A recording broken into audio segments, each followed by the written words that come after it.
This is the Neurosurgery Podcast.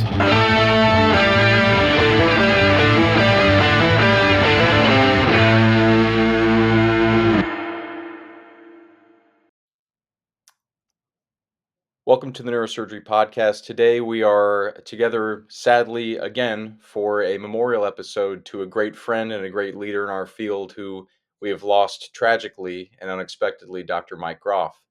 Um, we're joined, as you'll see in the course of this conversation today, by obviously Dr. Wang, who knew Dr. Groff very well over the years, and Ken Crandall, who's been on the show before and talked about his love and shared passion of aviation. And we'll kind of get into that and talk about this as we get into this conversation to remember Dr. Groff, his contributions to our field and to our lives. We want to remember, of course, also that tragically, his family members were lost with him in the crash. His wife, Joy, an esteemed physician in her own field, urogynecology, and two of their children, Jared and Karenna. And so we want to take a moment to acknowledge what has happened, mourn their passing, but remember happy times and happy experiences with Dr. Groff, both as a professional, a colleague, and as a friend. Dr. Wang, obviously, of the people on this call, you knew him for the longest and were a friend to him for many years. Please tell us about your friend Mike. Yeah, it's thank you, JP. It's a very sad occasion. I knew Mike for about 26 years. He and I had a lot of parallel elements of our career. I first met him when I was at USC. He was at Indiana then. From Indiana, he went to the Brigham and then on to Rochester most recently, where he was head of neurosciences. Mike was a visiting professor of mine at USC and also in Miami. He was the chair of the spine section and chose me as his scientific program chair for the meeting in Orlando. And in Miami in 2019. In Orlando years prior, before I became chair. I'm sorry, a little bit shaken up by this. We had parallel careers in NREF. He was the NREF director when I was the development chair. We talked often. He was a really fantastic father and husband, always extremely wise, always had funny things to say about the OR. And sadly enough, I knew Corinna and Jared. I didn't know Annika. Corinna is the same age as Patrick, and when they were younger, we've been on vacations together, to meetings. So it was exceptionally heartbreaking to see that she had passed as well, and obviously knew Joy over the years. But Mike is a man who really poured his heart into organized neurosurgery. We were actually planning. We had planned a meeting in China, which was held in the teens of this century, but like we were planning a trip to Israel for the AANS. He and I are planning a meeting there, which was upcoming if this war ever ends. But um, you know, it's tough, right? When you go through something like this. The funerals this past week, I couldn't go. Praveen was like, "You got to go." I just couldn't really bring myself to make to expose myself that way. To just be honest with you. Um, I guess as I get older, this is going to happen more and more. So I hate to be so dour about it, but Mike had a wonderful life. He was an exceptional surgeon. We had him on the podcast, right, JP? He brought Yeah. Susie Orman on. Yeah. Yeah, so I was gonna say, I mean, I think of the three of us here, obviously you knew him the best and the longest. I only met Dr. Groff less than a handful of times and spoke to him even less, but he did come on the show with Susie Orman. He was kind enough to give us his time, and obviously we were mostly talking with her about her experience as a patient with him, but he was so funny and kind and gracious. And I think what's interesting about Dr. Groff, in my perspective, it's so funny because I have met more neurosurgeons than someone my age should have, and prominent people through you, Dr. Wang, and through interviewing them. And you hear gossip when you talk to all these people that I have. And so even surgeons who I've never met, the people who everybody says like, "Oh yeah, he works really hard, but he's kind of an asshole," or like, "Oh yeah, he doesn't write all of his papers," that kind of stuff.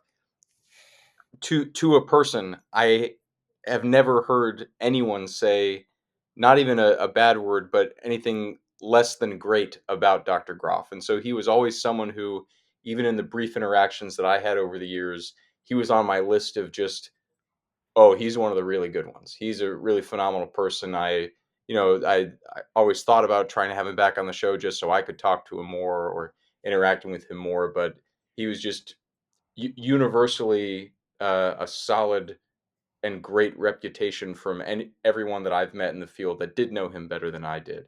Um, uh, Interestingly, Ken, the last time we talked for the show, we were sitting in a hotel lobby.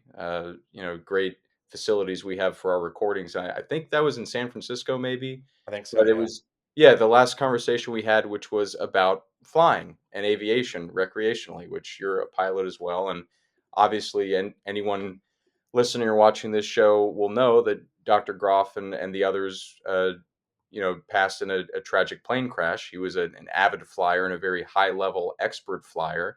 And while we were having that conversation, Ken, Dr. Groff was on the other side of the lobby. And you said, well, you should really be talking to him. He's a serious top level pilot. And I almost walked over there to ask him, but he was busy. And so I did. And he went on.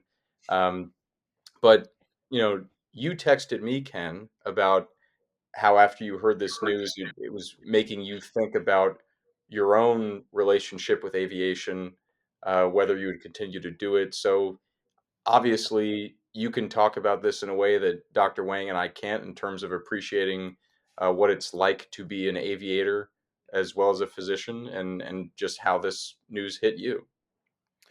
Thanks, JP. I mean, I share the passion of aviation with Mike Groff, and it's one of those things where we all know as neurosurgeons and as spine surgeons that we are members of a community, and that if we see each other, we could talk for hours and days about neurosurgery and spine surgery, and aviation is a very similar community, and I think that it has to do with the effort that we go through to train to be pilots, and the competency that we have to have, and the interests that we keep, and in order to be proficient as a pilot, that really makes it a community in and of itself. And my story, the first time I met Mike Groff, I was a chief resident. And the guy, one of my friends who graduated residency a year ahead of me, was Mike Groff's fellow at the Brigham, and I met him at the spine section meeting, which was in Florida, in Orlando as well, that particular year. And I didn't talk to him about neurosurgery. We talked about aviation because it was a shared interest, and he, from my standpoint, was sort of living the dream, as a pilot, because he, owned his own airplane. He had flown his airplane from uh, Boston down to Orlando for the meeting, and that to me is the dream. Like that's what why a lot of us get into aviation, because we enjoy the passion of flying, and we want to do more than just go up in the sky and just fly around and then land. We want to actually use it for a purpose, and use it for transportation, and use it to bring us from one place to another, and that's what he was doing. And the several other times that I've met him over the years, we've talked about that, and it's a really tragic loss for both communities, both the neurosurgical community and the aviation community. Yeah, Ken. I mean, his passion was really palpable. I've been in his plane, and my childhood dream was to be a helicopter pilot. And Mike was licensed or rated or whatever you call it Yeah. to fly helicopters, which is Mhm. one of the highest levels of recreational aviation for sure. Exceptionally difficult to fly a helicopter, and he would tell me the story. One of the first stories when he and I met, and I've had him tell this story over and over again when people aren't. It's like when you're ordering the wine at dinner, people are like, oh yeah, I can, I'm an expert in wine. It's like it's a real test. And Mike actually grew up in Tampa, and his brother, who works, I think he still works at UPMC. is also a doctor, and they're close in age. And when they were growing up, their father, who I believe is a psychiatrist, owned a plane, and his father would let him fly at a young age, because I don't think you actually need like a driver's license or something like that. You No, just you don't. fly, right? So he would fly as a young teenager around, and of course in Florida it's very flat, it's beautiful. And he tells this story, or told this story about how when they were, I want to say like 16 and 18 or 16 and 17, they were flying at night and they actually like ran out of fuel or something like that. And they ended up landing in a field somewhere like in Ocala. And, he had to call his dad to, come pick him up. And, like, you don't hear stories like that often from, doctors, certainly. Right. He just loved it so much. I don't know how many hours he had, how many tens of hours, tens of thousands of hours he flew, but he really was exceptionally um, disciplined. And if you knew him, he was like a pilot. Like he never used profanity. He never really drank with us much, right? Like he was like what you'd think would be like a professional jet fighter pilot or commercial pilot, right? Yeah, I mean, he was incredibly experienced. I mean, just in the few conversations that I had with him. I mean, I'm a nobody in the aviation community. I am a recreational pilot who has a few hundred hours and goes up for fun. I mean, he was the real deal. I mean, somebody who owns their own, twin engine plane, who has multiple ratings, like you said, including a helicopter rating, is just very impressive. And then who flies regularly. We call it cross country. Cross country is just technically from one airport to another, but I mean literally cross country, flying from one state to another, to bring himself places. That's a very small subset of very serious pilots that do things like that, who are not professionals, you know, within the aviation world. Yeah.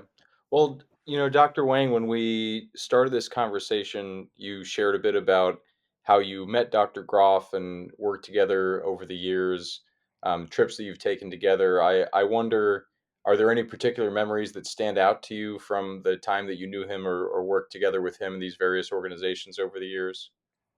Yeah, I mean, I think, one of the things about our community, just to speak about it as neurosurgeons, because this is the neurosurgery podcast, is there's all kinds of neurosurgeons out there, right? I was just having actually lunch with a young man who's in high school who's desperate to become a neurosurgeon. He's in high school and he's like I this is my passion. I want to do this. I'm like, okay. And then you don't know how these people end up sometimes, but there is a fairly narrow cadre of people who really have spent a lot of time focused on the protection and growth of our field, right? And so like for Ken, like Sanser, like Charlie Sanser is a spine director in Maryland. He is is he section chair now? He's going to be section chair, or Maybe in a couple years. I think he's like the secretary or he's the treasurer right secretary, now or right? Yeah, something. Yeah, he's on his way to be section chair, right? yeah, And we're talking about the spine section of the AANS CNS, right? So that represents spine in writ large in neurosurgery, if you will. And people like Charlie Sanser, your colleague, people like Praveen Mumanini, Jack Knightley, right? Lou Toomey Allen, many of these people you've heard on the podcast, Dan Resnick, right? These folks, they really have invested a tremendous amount of their own time away from their families to promulgate our field, to protect it from, insurance, government, lawyers that are attacking us, all these assaults that are happening every day. And Mike really was a centerpiece of that in many many ways. And I apologize, I've neglected so many other people who play a role in this, right? Like Joe Chang, Anthony Giorgio. We were all friends, right? We all get together and we take time out to talk about the problems that we face. Some of it bleeds into this podcast, like what's going on with, Aetna. Why are they not authorizing, cages for ACDF and you have to use allograft, stuff like that. And then there's other assaults, right, that come on regularly, pain management, doing spine surgery. We can go on and on and on.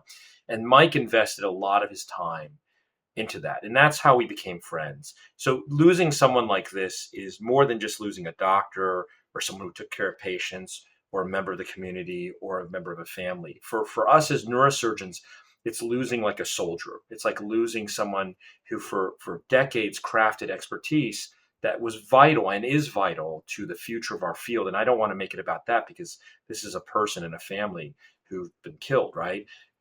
But this is a neurosurgery podcast, so we're talking about it in that light. And there will be a void. There will be a massive void. So for folks listening who are wondering, wow, what do I do? Well, you can donate to NREF, to the Groff Family Fund, which will go to meaningful memorials for their remaining child, right? Um, Annika, or you could say, well, we honor the fallen by following in their footsteps, by saying these are people who've done great things, and they it mattered to them, right? So it's going to matter to me. And I think for the young people listening, there are a lot of young people, college, medical school, listening, like that would be, you didn't know Mike Groff, maybe you did, right? But you would see it that way, that we honor our fallen by greater service. Sorry to ramble on, JP, but it's hard to get it out. No, not at all. As a younger person, I take those words with great weight and inspiration, and I think it's a great way to honor someone who made such a mark on the field by continuing that work and continuing to advance those causes that, as you say, he gave so much of his own personal time to. We talk so much about the uncompensated time, and we're sitting here recording this on a Saturday, right? Like the amount of time that we give for the things that we're passionate about. And so there's no better way to honor someone than by continuing those things that he poured his time and his energy and his passion into. Um, we will put a link to the NREF Groff Family Memorial Fund, so anyone who's listening can find that most easily. Um, I don't think we need to link to it, but as you mentioned, Dr. Groff was on the show before with one of his patients, Susie Orman. If you want just a small snippet of his charm, his humor, and his wonderful conversation that we had, you can find that.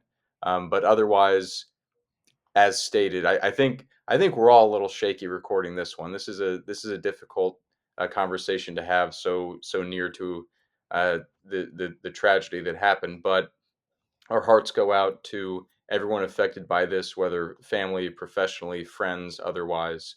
We're here for you if you want to reach out and write to us, neurosurgerypodcast@gmail.com. We'll put a link to that memorial fund, and we will carry forward the memory of our friend, mentor, and colleague. And let me just add, it's tomorrow's Easter Sunday. We just finished Passover. Yesterday was Good Friday. AANS is this coming week. Jacques Morcos is the president. AANS will be in Boston, and because Mike was a former NREF director, um, the NREF reception will have a special gathering for him on the Saturday in Boston. It is going to be something that people can come to. People who knew Mike, Praveen, Jack Knightley, Lou Toomey Allen, Mark Bain, and Adam Arthur are leading this charge. So for those who want to remember him with friends, you guys are welcome to stop by for the NREF reception. That's Saturday in Boston. That would be the 26th, I think, right? The 26th of April. Yeah. Yes, 26th. Okay, very good. Thank you both for your time and remembering our friend. Thanks, Ken. Thanks, JP. Yeah, thanks.